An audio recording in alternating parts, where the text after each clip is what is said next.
பாரதி சீரியல்ல இப்போ ஒரு அட்டகாசமான அருமையான மாசான எபிசோட் வந்திருக்குன்னே சொல்லலாம். மிஸ் பண்ணாம ஃபுல்லோடையும் கேளுங்க. வீசியே வந்து சுத்தமா போ மாட்டேங்குது. பார்க்கறலாம் லைக் பண்ணிட்டு பார்த்தீங்கன்னா, எனக்கு கொஞ்சம் பேச வந்து முட்டிட்டா இருக்கும். மித்ரா கிட்ட வந்து பேசுறாங்க. "எங்க அப்பாலாம் கிடைச்சிருவாங்கன்னு." "அதெல்லாம் உங்க அப்பாலாம் கிடைக்கலாம் வாய்ப்பே இல்லடா." அப்படின்னு சொன்னோனே, நம்ம குட்டியாதி மாட்டுக்கும் அசந்து தூங்கிர்றாங்க. உடனே வீட்ல இருக்கிற எல்லாரும் மித்ராவ வந்து திட்டிட்டு, அப்படியே ஒரு இடத்துல வந்து நம்ம குட்டியாதிய கொண்டு போய் சேர்க்குறாங்க. இந்த பக்கம் பார்த்தா, கோயில்ல வந்து நம்ம தமிழ் வந்து வேண்டிக்கிட்டு இருக்காங்க சாமிகிட்ட. "கடவுளே! என்ன சத்திய சோதனையா இருக்கு?" அப்படின்னு சொல்லி, "ஏன் எங்க குடும்பத்த மட்டும் பாடாப்படுத்திக்கிட்டு இருக்கீங்க? நாங்க அப்படி எல்லார் போல வாழணும்னு பெரிய படியெல்லாம் ஆசைப்படியெல்லாம் கேட்கல. ஆனா எங்களுக்கு பிரச்சனை வராம அளவுக்காவது குடுக்கலாம்ல. நாங்க அப்படி என்ன பாவம் பண்ணிட்டோம்? சகஜமான வாழ்க்கை எங்களுக்கெல்லாம் கிடைக்காதா? நாங்க அப்பான்னு தெரிஞ்சிருந்தும் சொல்ல முடியாத நிலைமையில நான் இருக்கேன். என் தம்பிக்கு இவர் தான் அப்பான்னு தெரியாம இருக்காங்க. இப்படிப்பட்ட வாழ்க்கை ஏன் எங்களுக்கு குடுத்துருக்க?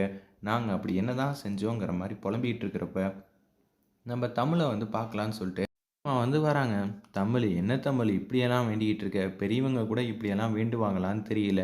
நானும் என்னத்த பண்ணட்டும்? சாமி தானே எங்க வாழ்க்கைக்கு ஒரு விடை வந்து குடுக்கணும்."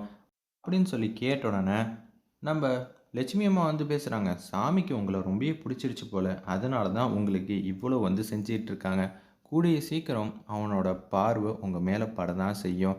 இந்த பிரச்சனைக்கெல்லாம் முற்றுப்புள்ளி வரும். ஏன்னா, எப்போ வந்து கஷ்டத்துக்கு மேல கஷ்டம் வருதோ, அப்பன்னு பார்த்து நமக்கு ஒரு வெற்றி கண்டிப்பா கிடைச்சே தீரும். நீ எதுக்கும் கவலைப்படாத. வெற்றி கிடைக்கணும்னா, நாங்க என்ன பண்றது? இப்படியெல்லாம் இருக்கே!" அப்படின்னு சொல்லும்போது, அங்க ஆதி வந்து தனியா இருக்காம்மா. "நீ வந்து பார்க்க வா" அப்படின்னு சொல்லிட்டு சாமி கும்பிட்டுட்டு இருந்த நம்ப தமிழ அப்படியே கூட்டிட்டு போறாங்க. லட்சுமி அம்மாவும், பாட்டியும். "பாரதி தமிழ கூட்டிட்டு வந்துட்டேன். நீ ஏன்டி என்ன விட்டுட்டு போற? கொஞ்ச நேரம் என் பக்கத்திலேயே நில்லு." "என்னம்மா சொல்ற?" "அப்பா வேணும், அப்பா வேணும்னு" சொல்லிட்டு இருக்கான் ஆதி. ஆனா, இங்க யார் அப்பான்னு நம்ம எல்லாருக்குமே தெரியுது. "ச்சூ! எதுவும் பேசக்கூடாது. சரியா? அமைதியா நில்லுங்கிற" மாரி சொன்னோனே, அப்படியே அமைதியா நின்னுட்டு இருக்காங்க. மித்ரா எப்படியோ சந்தோஷப்படுறாங்க. எப்படியோ நம்ம நெனச்சதெல்லாம் வந்து நடந்துரும் போலயே! நானும் ஆதியும் கல்யாணம் பண்ணிக்கணும். அதுக்கு இவன் தான் தடையா இருக்கான். இதே மாரி 2, 3 வாட்டி வந்து வசனம் வந்து பேசணும். அதுக்கப்புறம் வந்து எங்க 2 பேர் கல்யாணத்த யாராலயும் வந்து தடுக்க முடியாதுன்னு கேவலமா வந்து யோசிச்சுட்டு இருக்காங்க. நான் தான் தப்பு பண்ணிட்டேன் ஆதி. என்ன மன்னிச்சிரு. யார்கிட்ட என்ன பேசணும்னே தெரியல. நான் எப்படி உன்ன லவ் பண்ணேன்னு எனக்கு சத்தியமா புரியல மித்ரா அப்படின்னு சொல்லிட்டு மித்ராவ திட்டுறாங்க. "நீ திட்டு ஆதி. நீ திட்டுறதுக்கெல்லாம் எனக்கு முழு உரிமை இருக்கு உனக்கு தான்." அப்படின்னு சொல்லிட்டு அந்த இடத்துல வந்து சொல்லி சமாளிக்கிறாங்க. "என்ன ஆதி உன்ன திட்டுறான்.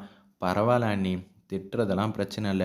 ஆனா இவனால பாரதியும், நம்ப ஆதியும் ஒண்ணு சேர்ந்துட்டா என்ன பண்றது? இவன் தான் புருஷன்னு தெரிஞ்சிருச்சுன்னா, அதுக்கப்புறம் எதுவுமே பண்ண முடியாது. நம்ப கொஞ்சம் பிரச்சனைய ஹேண்டில் பண்ண கத்துக்கணும். மத்தபடி ஒண்ணும் இல்ல." அப்படின்னு சொல்லிட்டு இருக்கிறப்ப, கரெக்ட்டா ஒருத்தர் வெளில வராரு. "என்ன ஆச்சுங்கிற?" மாரி கேட்கிறப்ப, "அதெல்லாம் ஒண்ணும் இல்ல." அப்படின்னு சொல்லிட்டு, "இப்போதைக்கு அவரு அப்பா யாருன்னு தெரிஞ்சுக்கலாமா?" "இல்லங்க. அவரு எங்க இருக்காருன்னே தெரியல." அப்படின்னு சொல்லி அந்த இடத்துல சொல்லும்போது, "இப்போதைக்கு நாங்க நல்ல வழிய காட்ட முடியாது. ஆனா, அவர் அப்பா வந்தா மட்டும் தான் உண்டுன்னோனே." நம்ம பாரதி வந்து கடுப்பாயிட்டாங்க. "என்னங்க நீங்க எல்லாரும் இத்தன பேர் இருக்கீங்க. எவ்வளோ பெரிய இடம். சில வாட்டி நமக்கும் மேல ஒரு சக்தி இருக்குன்னு சொன்னா, நம்பி தாம்மா தீரணும். அதே மாரி தான் நாங்க குடுக்குற எந்த விஷயமுமே இப்போதைக்கு தேவையில்ல. நம்ம குட்டி ஆதிக்கு. ஆனா, அவங்க அப்பா வந்தா எல்லாமே கரெக்ட்டா வந்து இருக்கும்." அப்படின்னு சொன்னோனே, எல்லாரும் வந்து போய் பார்த்துக்கங்க அப்படின்னு சொல்லிட்டு, அவங்க மட்டும் போறாங்க. வீட்ல இருக்கிற எல்லாரும் சுத்தி நிக்கிறாங்க. மித்ரா இப்போதைக்கு வாய எதுவும் தொறந்துறாத. தொறந்தனா அப்புறம் அவ்வளதாங்கிற மாரி சொன்னோனே, அப்படியே அமைதியா வந்து நிக்கிறாங்க. வேற வழியே இல்லாம, "ஏன்டா நான் உன் அம்மா வந்திருக்கேன்டா" அப்படின்னு சொல்லி நம்ம பாரதி சொல்றாங்க.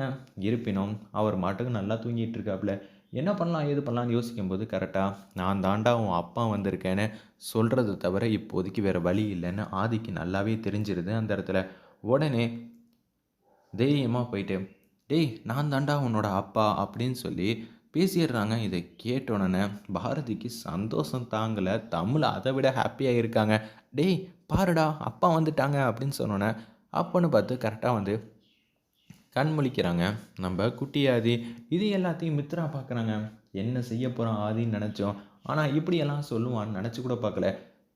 "ஏய்! நீ என்னடா சொல்ற?" அப்படின்னு மித்ரா வந்து சொன்னோனே, "மித்ரா மரியாதையா இந்த ரூம விட்டு வெளிய போயிடு. இல்லாட்டி நான் உன்கிட்ட பேசக்கூட மாட்டேன். என்னோட கோவம் என்னன்னு உனக்கு தெரியும்ல." அப்படின்னு சொன்னோனே, "சரி நான் பேசாம அமைதியா நிக்கிறேன்." அப்படின்னு சொன்னோனே, நான் ஒரு நினச்சி திட்டம் போட்டா நம்மளே அவங்க 2 பேரையும் சேர்த்து வச்சுருவோம் போல இருக்கேன்னு சொல்லி மித்ரா வந்து கேவலமா வந்து வச்சுட்டுருக்காங்க. அப்பன்னு பார்த்து ஆதி வந்து பேச ஆரம்பிச்சுட்டாங்க. "என்னப்பா நீங்க தான் என்னோட அப்பாவா?" அப்படின்னு சொல்லி அந்த இடத்துல கேட்கும்போது தமிழ் கூட, "ஆமான்டா, இவர் தான் நம்மளோட அப்பாங்கிற" மாரி சொல்லிட்டு இருக்காங்க. நான் எங்க அப்பாகிட்ட கொஞ்சம் தனியா பேசணும். நீங்க எல்லாரும் போங்கன்னோனே, "அம்மா நீ நில்லும்மா, மத்தவங்க எல்லாரும் போட்டும்" அப்படின்னு சொல்லிடுறாங்க அந்த இடத்துல.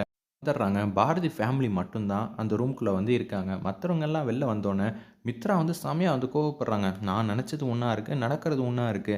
ஆதி இப்படி பண்ணுவான்னு நெனச்சு கூட பார்க்கல. கொஞ்ச நேரத்துக்கு முன்னாடி நம்ப அந்த சின்ன பையன வந்து நல்லபடியா பார்த்துக்கிட்டோம்னு சொல்லி சந்தோஷப்பட்டா, ஆதி அப்படியே பிளேட்டையே திருப்பிட்டான். எது தெரியக்கூடாதுன்னு சொன்னியோ, அவன் கண்டுபிடிக்கிறதுக்கு முன்னாடியே அவன் வந்து சொல்றான். சொல்லிட்டு எல்லா விஷயத்தையும் வந்து சால்வ் பண்றான். இனிமேட் நம்பளால என்ன பண்ண முடியும்? அப்படின்னு சொல்லி யோசிக்கும்போது, "அண்ணி நான் எது பிரச்சனையா இருக்குன்னு சொன்னனோ, அதுவே எனக்கு ரொம்ப அதிகமாகிட்டே போகுது. அத நான் நெருங்கி போக போக எனக்கு கொஞ்சம் என்ன செய்றதுன்னே தெரியாம இருக்கு.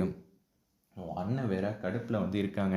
உனக்கு ஒரு நல்ல மாப்பிள்ளையா பார்த்து நாங்க கல்யாணம் பண்ணி வைக்க மாட்டோமா? இது தேவையா உனக்குன்னு?" அவங்க அண்ணி கேட்டோன்னே, "அண்ணி இன்னொரு வாட்டி இது மாரிலாம் பேசாதீங்க. கேவலம் பாரதி கிட்ட நான் தோற்கிறதா? அதெல்லாம் கனவுல கூட நடக்காது. நிச்சயம் நான் பாரதிய ஜெயிக்கணும். ஆதி தான் என்னோட புருஷனா வந்து வரணும். அதுக்கு தான் நான் யோசிச்சுட்டு இருக்கேன். மத்தபடி வேற எதுவுமே இல்ல. எனக்கு யார்கிட்டயும் தோத்து போறது பிடிக்காதுன்னு உங்களுக்கு தெரியும்ல. ஏம்மா அதுக்குன்னு இப்படியா?" அப்படின்னு சொன்னோன்னே, "சரி, சரி நீ கோவப்படாத. உனக்கும் உன் அண்ணனுக்கும் வந்து நான் ஆமாஞ்சாமி போட்டே வந்து முடிஞ்சிரும் போல இருக்கேன்னு" சொல்லிட்டு அப்படியே வந்து யோசிச்சுட்டு இருக்காங்க அந்த இடத்துல சுதாகரோட மனைவி. ஒரு பக்கம் ஆதிக்கிட்ட வந்து பேசுறாங்க. நம்ம குட்டி ஆதி, "அப்பா நல்லா இருக்கீங்களாப்பா?" அப்படின்னு சொன்னோனே, "நீங்க உண்மைய தானே சொல்லியிருக்கீங்க. பொய் சொல்லலல்ல?" அப்படின்னு சொல்லி கேட்ட உடனே பாரதிய பார்க்குறாங்க, தமிழ பார்க்குறாங்க. இவங்கள்ட்டயே கேட்காம இது மாரிலாம் நம்மளே சொல்லிட்டோமே அப்படின்னு சொல்லி, இவங்க என்ன நினைக்க போறாங்கங்கிற மாரி தான் நம்ம பெரிய ஆதி வந்து நினைக்கிறாங்க. ஆனா, இது எல்லாம் உண்மதான்ப்பா. தெரிஞ்சோ தெரியாமலையோ நீங்களே உண்மைய சொல்லிட்டீங்கன்னு தமிழும், பாரதியும் சந்தோஷப்படுறாங்க. வெயிட் பண்ணி பார்ப்போம்.